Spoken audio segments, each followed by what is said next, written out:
أعوذ بالله من الشيطان الرجيم. بسم الله الرحمن الرحيم.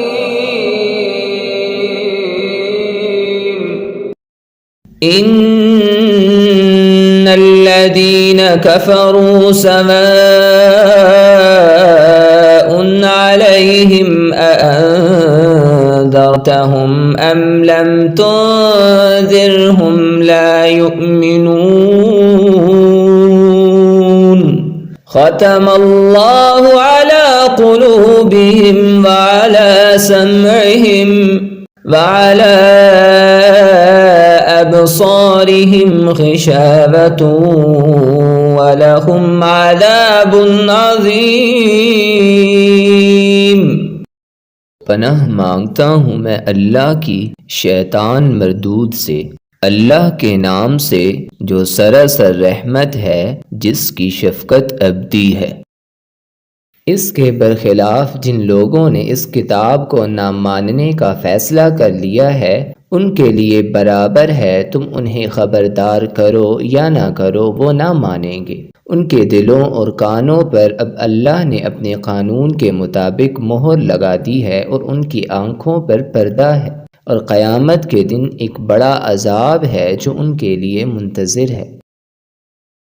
یہاں سے نبی صلی اللہ علیہ وسلم کے لیے تسلی اور آپ کے مخالفین کے لیے سرزنش کا مضمون سورہ کی اس تمہید میں نمایاں ہوتا ہے۔ گویا آپ کو یہ بتانا مقصود ہے کہ یہ لوگ اگر آپ کی بات نہیں سن رہے تو اس میں نہ آپ کا کوئی قصور ہے اور نہ آپ کی تبلیغ و دعوت میں کوئی کسر رہ گئی ہے، بلکہ یہ سر تاثر ان کے دل کی خرابی ہے، جس کی وجہ سے یہ حق کے دشمن بن کر اٹھ کھڑے ہوئے ہیں۔ اللہ کے دین کی صداقتوں کو جھٹلاتے جھٹلاتے اب یہ قانون الہی کی زد میں آ چکے ہیں، جس کے سبب سے ان کے دلوں کے اندر سے اثر پذیری کی، ان کے کانوں کے اندر سے حق نویشی کی اور ان کی آنکھوں کے اندر سے عبرت نگاہی کی ساری صلاحیتیں سلب ہو چکی ہیں۔ اب آپ ان کی صلاح و فلاح کی طرف سے بالکل مایوس ہو جائیں۔ اب ان کے لیے اگر کوئی چیز باقی رہ گئی ہے تو وہ اللہ کا عذاب ہے، جس سے وہ لازماً دوچار ہوں گے۔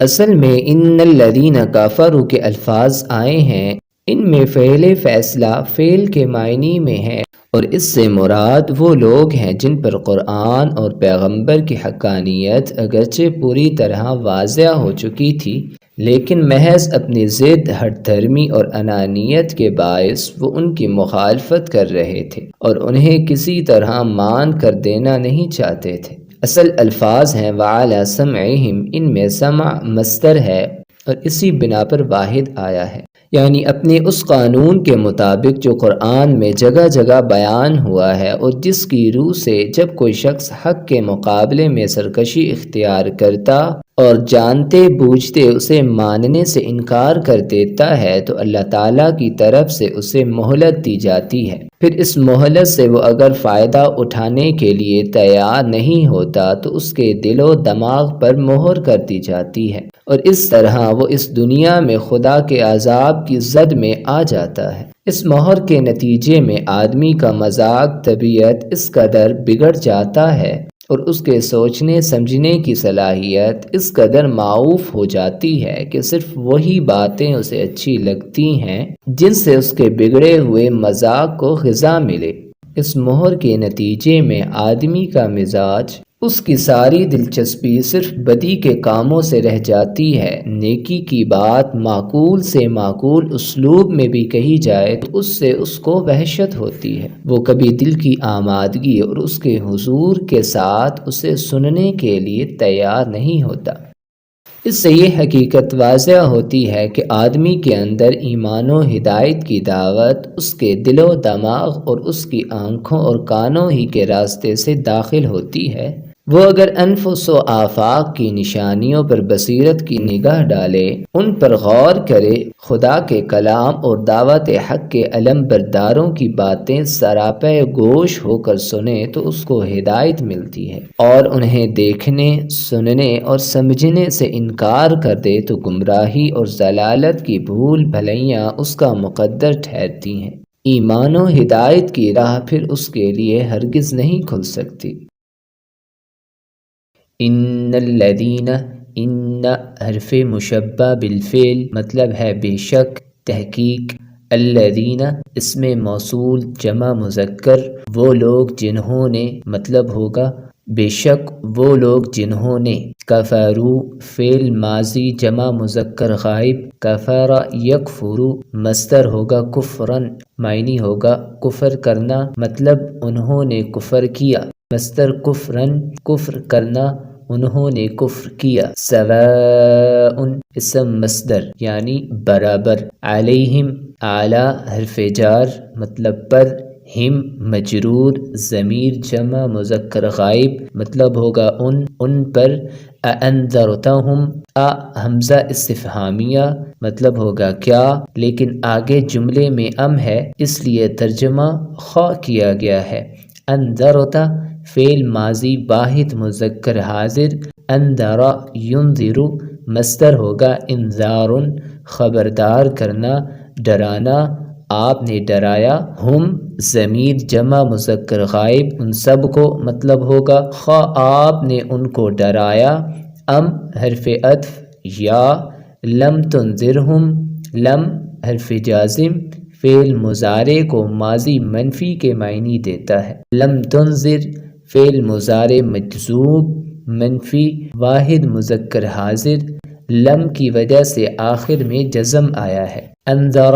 ینذر مصدر انذار ڈرانا، آپ نے نہ ڈرایا، ہم ضمیر جمع مذکر غائب ان کو، آپ نے ان کو نہ ڈرایا، لا یؤمنون مضارع منفی جمع مذکر غائب، آمن یؤمن مصدر ہوگا ایمانن، معنی بنا ایمان لانا، وہ ایمان نہیں لائیں گے، ختم فعل ماضی واحد مذکر غائب، ختم یختم مصدر ہوگا ختمن مہر لگانا، معنی بنے گا اس نے مہر لگا دی، اللہ اللہ کا ذاتی نام، اللہ نے، علی قلوبہم اعلی حرف جار پر مطلب ہوگا جس کا، قلوبی مجرور مضاف مطلب دلوں، واحد ہوگا قلب، ہم مضاف الیہ ضمیر جمع مذکر غائب ان کے مطلب ہوگا ان کے دلوں پر، واو حرف عطف مطلب ہوگا اور، علی سمعہم اعلی حرف جار مطلب پر، سمعی مجرور مضاف سننے کی قوت، سماعت کانوں جس کا مطلب ہے، ہم مضاف الیہ ضمیر جمع مذکر غائب ان کے مطلب ہوگا ان کے کانوں پر، وا حرف عطف، اور اعلی ابصارہم اعلی حرف جار مطلب پر، ابصاری مجرور مضاف مطلب دیکھنے کی قوت، بصارت آنکھوں، ہم مضاف الیہ ضمیر جمع مذکر غائب ان کی آنکھوں پر، غشاوۃ اسم کے طور پر استعمال ہوا ہے مطلب پردہ، غشیہ یا غشا کا مصدر ہے غشاوۃ، و حرف عطف اور جس کا مطلب ہے لہم، لا حرف جار مطلب کے لیے، ہم مجرور ضمیر جمع مذکر غائب ان مطلب ہوگا ان کے لیے، عذاب عظیم مرکب توصیفی، عذاب موصوف مطلب عذاب، عظیم صفت، عظمت مصدر سے صفت، مشبہ مطلب بہت بڑا عذاب۔